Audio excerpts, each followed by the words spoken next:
काफिर कोट पाकिस्तान के खैबर पख्तूनख्वा प्रांत के डेरा इस्माइल खान जिले में एक प्राचीन हिंदू मंदिर परिसर है। इसमें 5 मंदिरों और एक बड़े किले के खंडहर हैं। यह एक प्राचीन हिंदू किला था जिसकी दीवारों के अंदर एक प्रसिद्ध मंदिर था। सिंधु मंदिर के अवशेष काफी महत्व और प्राचीन हिंदू सभ्यता के अस्तित्व के संकेत हैं। यह सिंधु नदी के किनारे स्थित है, जहां हिंदू कुश की सबसे निचली धाराएं सॉल्ट रेंजेस से मिलती हैं। इस जगह के बारे में वास्तव में कुछ खास नहीं है, सिवाय इसके कि यह गांव की ओर देखने वाली एक पहाड़ी पर स्थित है। स्थानीय लोग इस जगह को काफिर कोट कहते हैं। वास्तव में काफिर कोट नामक 2 खंडहर एक दूसरे से लगभग 50 किलोमीटर की दूरी पर हैं, लेकिन समान स्थान पर हैं। एक को बिलोट काफिरकोट और दूसरे को तिलोट काफिरकोट कहा जाता है। दोनों मंदिर परिसर किलेबंदी के खंडहरों से घिरे हुए हैं, जो कभी सिंधु नदी पर एक प्रभावशाली किला रहा होगा। यह 7वीं शताब्दी ईस्वी का है और हिंदू शाही राजवंश द्वारा बनाया गया था। ऐसा माना जाता है कि 11वीं शताब्दी में राजवंश के पतन तक हिंदू शाही शासकों द्वारा यहाँ 8 मंदिर परिसर बनाए गए थे। हिंदू शाही शासकों का एक समूह था जिनका साम्राज्य गांधार और ऊपरी पंजाब क्षेत्रों में स्थित था और नॉर्थ ईस्ट में शक्तिशाली कश्मीर साम्राज्य की सीमा पश्चिम में अफगानिस्तान तक थी। सिंधु नदी उनके साम्राज्य के मध्य से होकर बहती हुई पंजाब तक जाती थी। हिंदू शाही साम्राज्य की राजधानी कुंभा में थी, जिसे आज काबुल के नाम से जाना जाता है। हिंदू शाही साम्राज्य काबुल, खैबर और पश्चिमी पंजाब के मास्टर्स थे और निकटवर्ती तुर्कों से भारत के द्वार के रक्षक थे। उन्होंने पश्चिमी पंजाब की सॉल्ट रेंजेस और सिंधु नदी के पास कई मंदिर बनवाए। 11वीं शताब्दी में गजनवी द्वारा परिसर को नष्ट कर दिया गया था और तब से इसे छोड़ दिया गया है। हालांकि कुछ खंडहर अभी भी बने हुए हैं और भारतीय उपमहाद्वीप के समृद्ध और विविध इतिहास की एक झलक प्रदान करते हैं। ध्यान देने वाली बात यह है कि गजनवी आक्रमणों और बाद में पश्चिम से हुए आक्रमणों में ये मंदिर किस तरह जीवित रहने में सफल रहे। इससे भी अधिक अजीब बात यह है कि काफिर कोट में इस मंदिर परिसर का शायद ही कोई उल्लेख है, जो एक समय में राज्य के किसी भी ऐतिहासिक रिकॉर्ड में काफी प्रमुखता रखता था। दिलचस्प बात यह है कि सिंधु के ये सभी मंदिर, जैसा कि इन्हें भी कहा जाता है, एक विशिष्ट और मजबूत कश्मीरी संगम और साथ ही गांधार प्रभाव का मिश्रण दिखाते हैं।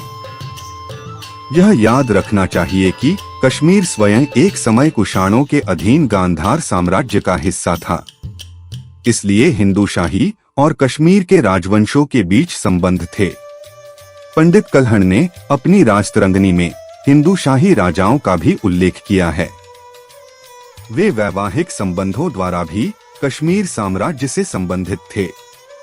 दरअसल कश्मीर की आखिरी रानी, रानी दिद्दा को हिंदू शाही राजवंश के राजा की बेटी कहा जाता था। मंदिरों के प्रवेश द्वार और मुख्य चौकोर स्तंभों पर कश्मीरी प्रभाव सबसे अधिक है। हालांकि शिखरों पर गांधार प्रभाव दिखाई देता है, क्योंकि वे कश्मीर के मंदिरों की पिरामिड नुमा चोटियों के बजाय गोल हैं।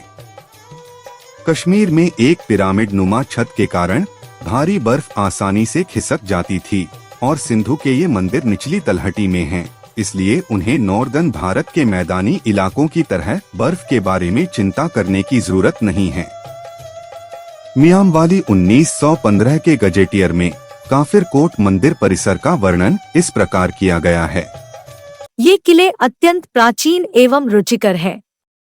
उनकी मुख्य विशेषताएं एक बाहरी रक्षात्मक दीवार है, जिसमें पत्थर के खुरदरे खंड, कुछ बड़े आकार के और छोटे हिंदू मंदिरों और कमोबेश नक्काशीदार इमारतों के विभिन्न समूह शामिल है।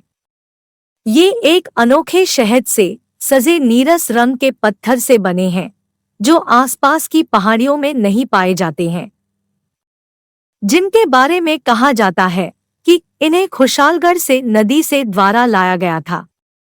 किलों का क्षेत्रफल काफी है और उनमें काफी बड़ी छावनी हो सकती थी।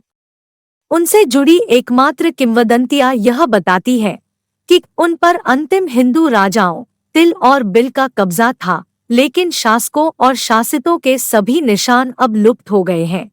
लेकिन अजीब बात है कि ये तीनों बिलोट के इस अत्यंत भव्य काफिर कोट के बारे में सुनने से भी चूक गए। इन मंदिरों, उनकी उत्पत्ति और उन्हें बनाने वाले लोगों और वे इतिहास और समय के विनाश से कैसे बच गए, इसके बारे में अभी भी रहस्य का माहौल बना हुआ है, क्योंकि यह स्पष्ट है कि मंदिर आज जिस स्थिति में हैं, वह समय बीतने के कारण है, न कि समय के कारण। एक आक्रमणकारी द्वारा जानबूझकर किया गया विनाश और काफिर कोट नाम इसका सार प्रस्तुत करता है। यहाँ तक कि स्थानीय लोगों का तर्क है कि इन मंदिरों का निर्माण ऐसे लोगों द्वारा किया गया था जो बहुत पहले ही विलुप्त हो चुके थे। इतिहास में खोए हुए लोग, केवल सिंधु के मंदिर ही हमें यह संकेत देते हैं कि ये लोग कैसे थे और कहाँ गए थे। वे मंदिर आज भी उसी राजसी ऐश्वर्य में खड़े हैं जैसे सैकड़ों वर्षों से हैं। इस किले को यूं ही देखने पर ऐसा महसूस होता है जैसे कोई परीक्षा में जी रहा हो या दुनिया के किसी जादुई हिस्से में हो। सुंदर परिदृश्य या खंडहर टावरों और खस्ताहाल इमारतों की छतें एक रहस्यमय भूमि की झलक देती हैं। आसपास के दृश्य पर्यटकों को मौन में शांति की एक सम्मोहक अनुभूति देते हैं। इस जगह पर शायद ही कोई इंसान मिलेगा, लेकिन अनुभव शायद आपको परेशान कर देगा। इस किले का निर्माण दुश्मन की हरकतों पर नजर रखने के अलावा यहाँ के निवासियों को दुश्मनों के अचानक होने वाले हमलों से बचाने के लिए भी किया गया होगा। किला पहाड़ी के ऊपर एक खड़ी ढलान पर स्थित है, जिसके दक्षिण की ओर एक गहरी और अगम्य खाई है और नॉर्थ में सिंधु नदी है, जबकि वेस्ट में किले की सुरक्षा के लिए एक चारदीवारी है। दीवार का एक हिस्सा अब भी वहीं है। किले का मुख्य द्वार भी इसी पहाड़ी पर है। किले के अंदर 3 मंदिर हैं जो वास्तुकला में दुर्लभ हैं, जबकि किले के केंद्र में एक तालाब के अवशेष भी देखे जा सकते हैं। काफिर कोट की प्राचीन इमारतों पर आर्कियोलॉजिकल डिपार्टमेंट द्वारा रिसर्च किया गया था, जिसके अनुसार संरचनाएं हिंदू काल के मंदिर हैं। निसंदेह यह प्राचीन किला एक ऐतिहासिक धरोहर है जो रखरखाव न होने के कारण जर्जर अवस्था में है। आर्कियोलॉजिकल डिपार्टमेंट को इस ऐतिहासिक स्थल को संरक्षित करने पर अपना ध्यान केंद्रित करने की जरूरत है। एक समय में यह अखंड भारत का हिस्सा हुआ करता था, न जाने हमारे पूर्वजों में उसे कैसे बनाया होगा। यह एक ऐसा मंदिर है जो भारत के बहुत कम लोग ही जानते हैं।